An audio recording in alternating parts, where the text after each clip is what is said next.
Este podcast está diseñado para entretener e informar. No fue creado para impartir consejo terapéutico o psicológico de ningún tipo.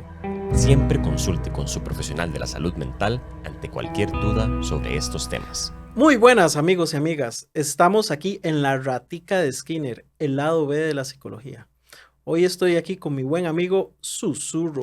Muchas gracias, chamo. Vea, para mí es un placer estar acá con ustedes en los estudios de Caramba, que nos tratan tan bien. Nos traen un cafecito y todo, ¿verdad? Hoy trajimos pan, ya lo comimos ahí, pero obviamente tengo que darle la bienvenida a nuestro buen amigo Fede Lang, que no solo se destaca como excelente sonidista, voz en off, sino que también coreógrafo de Chihuahuas. Coreógrafo Ahora de nos están Chihuahua. contando. Ladran mucho a veces los chihuahuas, es un poco difícil, Ujú. pero la verdad es que cuando uno tiene mucha pasión en lo que hace, todo es posible. Qué dicha, Fede. Me parece que muy bien que te esté yendo así, de una forma tan apasionada. Yo lo veo metidísimo en la cuestión. Bueno, a lo que vinimos. Sí, sí, sí. Hoy vamos a tener un episodio interesante, queremos tocar ciertos temas y vamos a hablar sobre los experimentos de Lauretta Bender.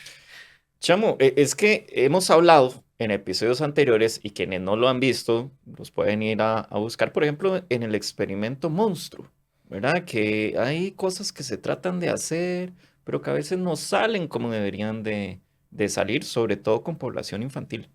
Claro, hay científicos que a pesar de que han realizado cosas terribles a los ojos de la modernidad, en su momento histórico, pues eran muy vanguardistas y incluso sus experimentos propiamente fueron muy importantes. Yo creo aquí, chamo, que es importante saber lo que no funcionó para no repetirlo. Y aquí vamos a ver ciertas cositas que tal vez no funcionaron y que obviamente no se deberían de repetir al momento de Claro, hacer una investigación. claro, eso es sumamente importante, especialmente cuando los experimentos tienen que ver con niños, ¿verdad? Porque se vuelven, simplemente por su naturaleza, al tener menores de edad, se vuelven controversiales.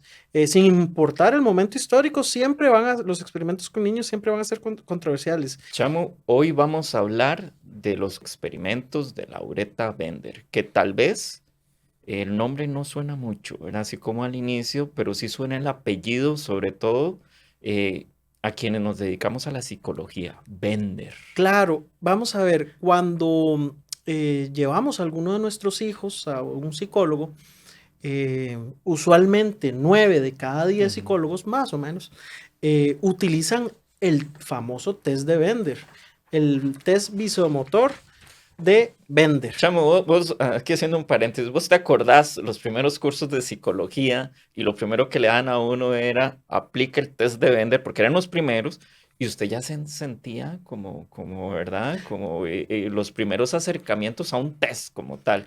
Claro, es una de las grandes pruebas clásicas de la Es un clásico. psicología. Se llevaban 2 o 3 cursos llevando Ujú. el bendito test este, ¿verdad? Y que era realmente, era en su momento, y muchas escuelas todavía lo siguen aplicando, es un test importante porque ayuda a definir un montón de problemáticas en el niño, a definir si tiene ciertas enfermedades mentales y lo visomotor. De hecho, es de las primeras pruebas que uno como estudiante debe aplicar y Son las saberlas. primeras, es la primera. Yo lo que recuerdo fue Bender, las laminitas y vamos a hacer el primer estudio de caso, sobre todo para aprender este test. Es un clásico, eh, ya casi no se utiliza, Claro, ¿verdad? incluso algunas escuelas y psicólogos la han dejado de utilizar porque la consideran anticuada o porque carece de cierta exactitud Sí, se le han hecho críticas científica, claro. últimamente. Pero aún así se Ujú.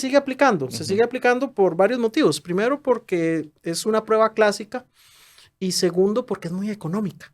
En los países como los nuestros, eh, hay veces no tenemos la capacidad económica para realizar pruebas más complejas y esta prueba nos ayuda a tener una guía más o menos de Sí, por dónde ir o por dónde decirle al papá o al tutor dónde podría estar una posible causa de la situación Yo, con el yo menor. tengo años de no aplicarla, yo trabajo más que todo con adolescentes y adultos. Niños no atiendo, por decirlo así.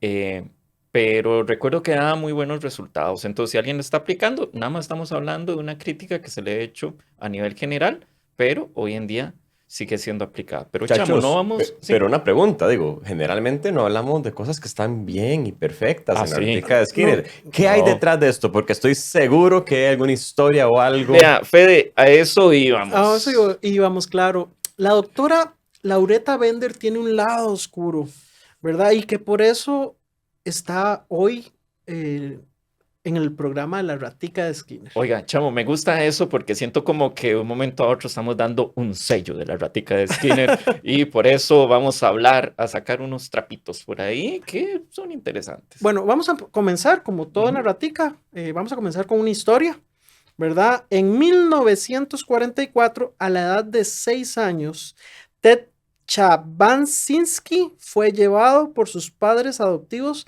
al hospital de Bellevue en Manhattan. La madre biológica de Ted tenía esquizofrenia y en esa época la creencia aceptada para las enfermedades mentales es que eran hereditarias y empezaban a manifestarse en temprana edad. Ted era un niño que robaba las flores del vecino, que se peleaba con su hermana y que jugaba con amigos imaginarios.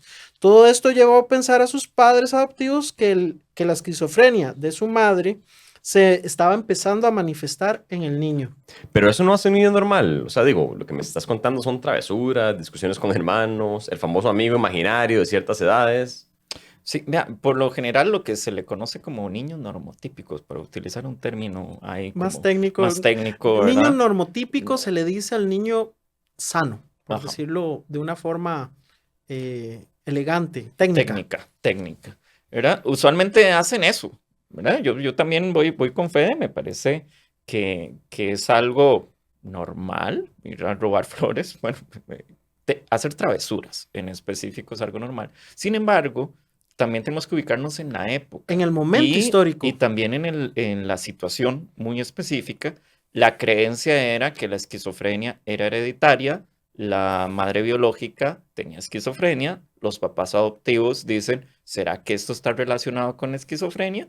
Hicieron lo que tal vez hubiese hecho un papá responsable en ese momento, llevarlo a un especialista para que se descarten ciertas cosas. Claro, como vos dijiste, el momento histórico tiene una importancia específica en este caso, porque la creencia científica en ese momento era que no solo la esquizofrenia y las enfermedades mentales en general se heredaban, sino que se empezaban a manifestar desde la niñez. Los papás, al estar preocupados, lo llevan al hospital y al saber de la situación de su madre, lo tratan de internar. Estando en el hospital, conocen a la doctora Bender, quien personalmente ella lo diagnostica y dice, sí, él es esquizofrénico. Y fue llevado al área de psiquiatría del hospital para iniciar un tratamiento. Ahí Ted fue escogido junto a otros 300 niños para un experimento que estaba realizando la doctora Bender. Este experimento consistía que diariamente se le iba a aplicar a los niños terapias de electroshock por 20 días seguidos y analizarlos para ver si sus síntomas desaparecían o no. Bueno, vengo con dato.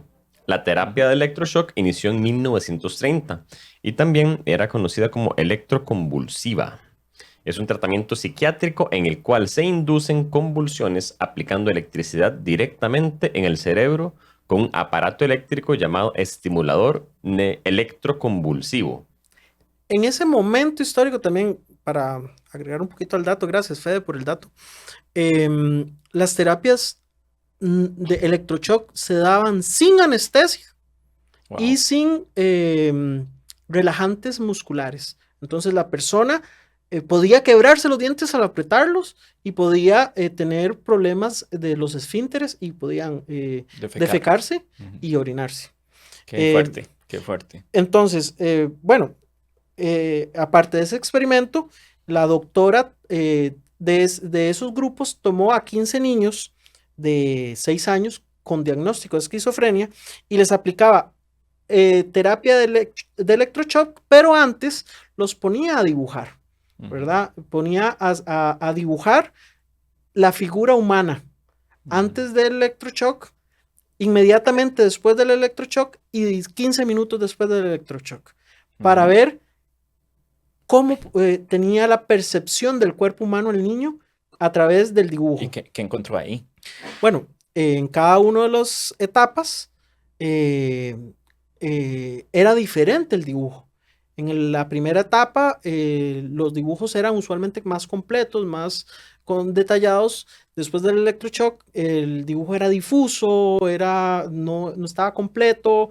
Y al final, usualmente el dibujo mantenía ciertas características del dibujo original, del primero, Bueno, pero era diferente. pero a mí aquí, ya haciendo un paréntesis, me parece como hasta lógico, ¿verdad? Si no tengo electroshock, voy a dibujar de una manera, inmediatamente hasta me fequé encima, hasta me quebré los dientes, ¿cómo voy a poder dibujar? Y obviamente, conforme va pasando el efecto, voy a retomar el inicial. Para mí ahí no hay resultados. Claro, lo que quería ella demostrar con esto era, a través de los dibujos, ver si las características esquizofrénicas se mantenían. Vamos a ver, una persona esquizofrénica tiene un tipo de dibujo de la percepción del cuerpo muy particular. Entonces tiene un dibujo muy característico. Entonces ella quería ver si después del electroshock el niño seguía Sí, dibujando con esas sí, características de esquizofrenia. claro, chamo, pero aquí hay un dato importante. No había esquizofrenia. Bueno, vamos a ver, Es un dato muy importante, eso es ¿verdad? importante y relevante en ciertos casos, como vamos a ver más Ajá. adelante, porque sí, vamos a adelantar un poquito lo que Ah, pasó ah, adelante. Muchos de estos niños, su diagnóstico no era adecuado, pero eso lo ujú. vamos a ver un poquito más Hay adelante. algo que es bueno señalar sobre la terapia electroconvulsiva.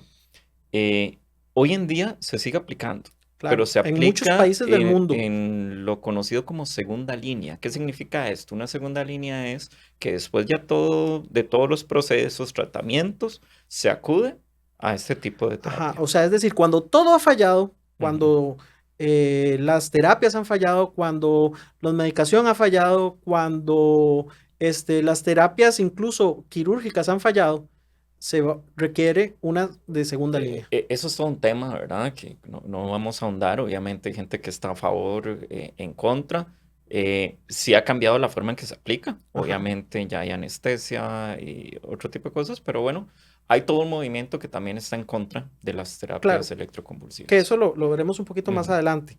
El tratamiento, ¿verdad? Como dijimos, es de segunda línea, ¿verdad? Y usualmente son en casos muy específicos, ¿verdad? Cuando la depresión es mayor, lo ujú. que se llama depresión mayor, en ciertas manías, en la esquizofrenia y en ciertos padecimientos mentales muy específicos. Incluso ya tocamos uno de estos en uno de los Ujú, programas, que ujú. es el síndrome del corazón roto, Cierto, ¿verdad? cierto. Ahí lo Que se estuvimos conversando. requiere terapia electroconvulsiva para poder tratar específicamente esto. Ted fue de los primeros niños que recibió la terapia de electroshock, ¿verdad? Sí, Eh, como vimos, la terapia de electroshock propiamente empezó en los años 30 y si vemos la relación del tiempo, este joven Ted, ¿verdad? De niño de 6 años, fue de los primeros niños en la historia en recibir terapias de electroshock. Chamo, te voy a contar un poquito, más bien a todos y a todas, y la narración de Ted sobre este proceso. Él narraba que lo arrastraban por el pasillo todos los días, mientras lloraba, que le amarraban la cabeza para que no pudiera abrir la boca, y lo amarraban a una cama, mientras, estando consciente, le suministraban el golpe eléctrico. Tras cada terapia, Ted sentía que todo le daba vueltas, sentía mucho miedo y a veces no recordaba ni quién era o dónde estaba.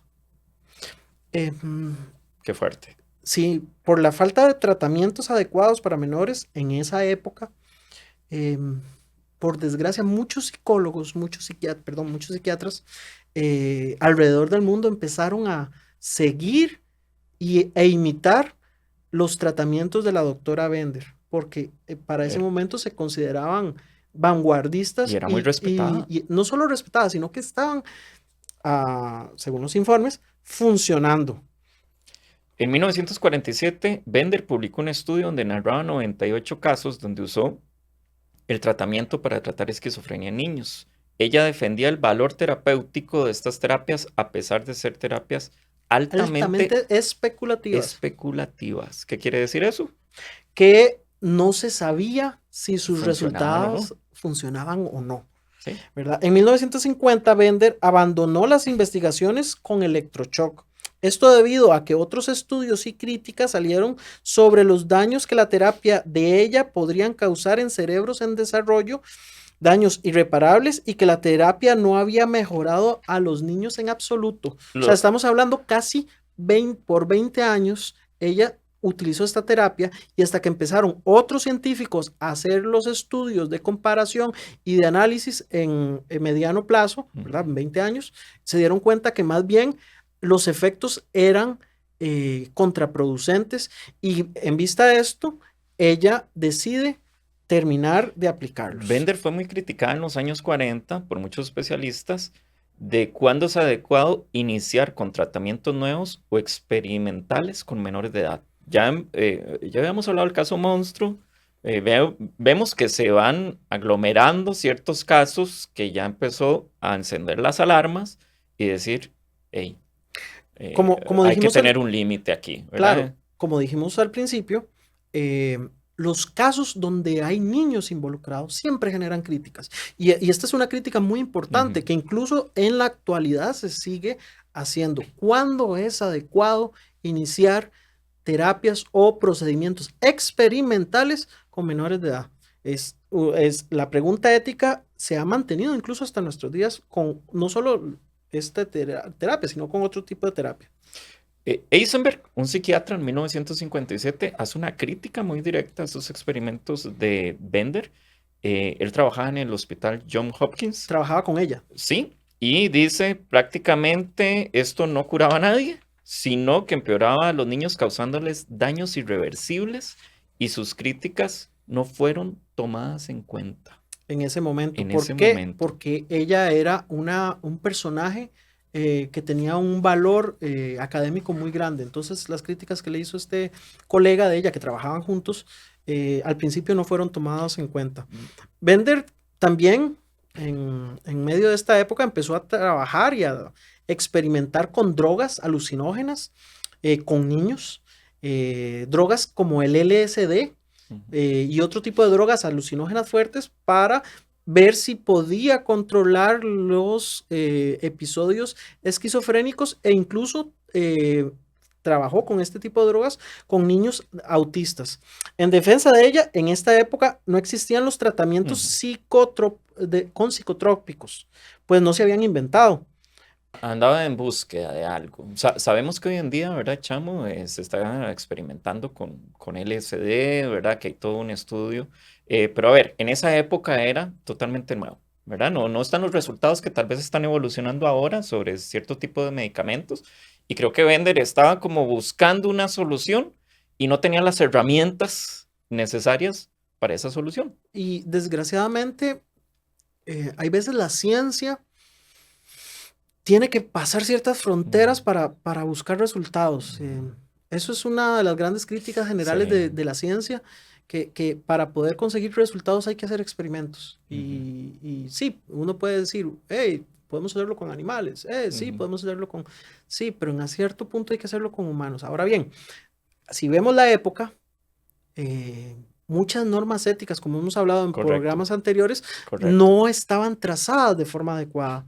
Y incluso actualmente siguen pasando cuestiones que son deplorables y que no son adecuadas. En los años 50, el experimentar con niños era súper normal, y inclusive experimentar con terapias de electroshock y drogas también. Sí, tenemos que tener eso muy claro. Porque hay que verlo desde el momento histórico. Sí, es muy cómodo también hacer una crítica desde ahora, ¿verdad? Y decir, Bender era malvada.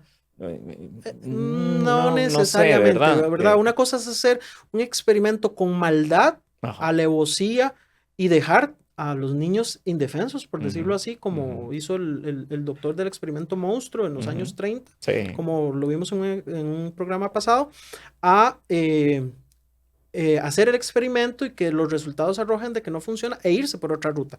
Pero bueno, eso lo comentaremos un poquito más adelante. Ella también trabaja algo llamado el shock de insulina. El shock de insulina, sí, que consistía en que se le inyectaban a los pacientes, en este caso niños esquizofrénicos, altas dosis de insulina y después de eso se le inyectaba una sustancia que se llama metrazol Ujú, para empezar a generarles convulsiones. Lo que hacía esta sustancia y esto es que hacía que el cerebro entrara en un estado de shock y muchas de sus neuronas se separaban, porque ujú. estaba la creencia y que incluso continúa hasta nuestros días de que muchas conexiones cerebrales son las que producen ciertas enfermedades, Ujú. enfermedades mentales. Esta teoría todavía tiene sus debates, algunas cosas sí, otras cosas no, no todas las enfermedades mentales tienen que ver con esto. Ahora, ¿por qué se utilizaba la insulina? Por lo mismo que ya habíamos mencionado, no habían psicotrópicos en esa época. Bender andaba probando con toda la medicación que encontraba, hasta con LSD, para buscar una solución. Es decir, ya ella sabía y se está dando cuenta que se ocupaba algún fármaco para tratar eso, Claro, ¿verdad? de hecho la terapia propiamente de shock de insulina se ha dejado prácticamente de usar. Sí, no, no existe. En los años 50 se inventaron los psicotrópicos, que son la medicación para tratar ciertas enfermedades mentales muy específicas y a partir de ahí se ha dejado de usar, pero se sigue utilizando, hay que dejarlo eso claro. No en todos los casos y no en todas las enfermedades mentales, Ujú. incluso en otro tipo de dolencias se hace el shock de Eso. insulina. Chamo, y una crítica, obviamente, que se ha dado por estos casos, y creo que ahí es donde yo también entraría, es que los diagnósticos, habían diagnósticos que estaban mal. Sí, a Bender también se le criticó por diagnósticos como la esquizofrenia en menores que al investigar sus casos posteriormente se determinó que padecían cuadros de De ansiedad. ansiedad Ujú. y que en sus vidas adultas no presentaron diagnóstico de esquizofrenia. ¿Qué diría Rosenhan al respecto, muchachos? Claro, y aquí, bueno, nos conectamos con esto. Hay toda una crítica al respecto de que se le hizo y en los años 60 y en los años 80 a Bender de que ella diagnosticaba a puro ojo, Bueno, para ¿verdad? quienes no sepan quién es Rosenhan, ¿verdad? Les recomiendo que vean el episodio 14 de La Ratica de Skinner. Que bueno, como ya me lo he dicho, como lo hemos dicho, ¿verdad? Aquí todos los episodios se interconectan y si no ha visto los anteriores, va a tener que meterse a nuestro Spotify, a nuestro YouTube, porque aquí estamos aprendiendo psicología todos los días. Muchas gracias, Me encanta ¿verdad? eso, el Sí, multiverso.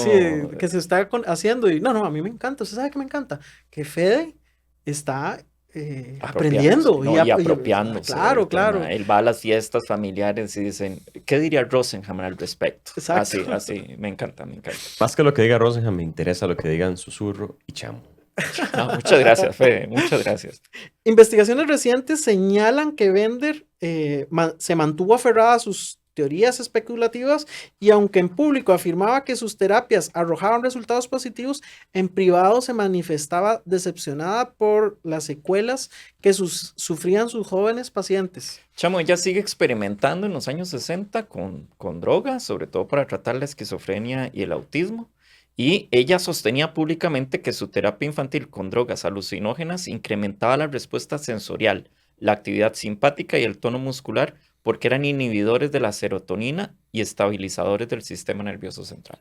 Estos experimentos durante esa época carecen de respaldo científico, al igual que sus afirmaciones en el sentido de que los niños autistas, especialmente los más pequeños, se mostraban menos ansiosos, más conscientes y más comunicativos. En el año 1980, y gracias a las investigaciones de diversos científicos, uno de ellos, apellido Agahanian, que espero haberlo pronunciado bien, se demostró que muchas de las terapias usadas por diferentes psiquiatras con drogas alucinógenas más bien dañaban el cerebro en el desarrollo y que las técnicas de vender con alucinógenos no tenían efectos positivos.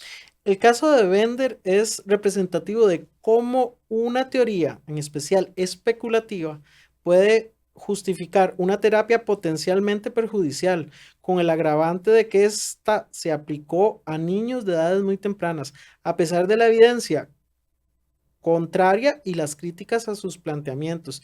Ella no tuvo autocrítica. Ujú. Bueno, y al final, ¿qué pasó con Ted y con la doctora Bender?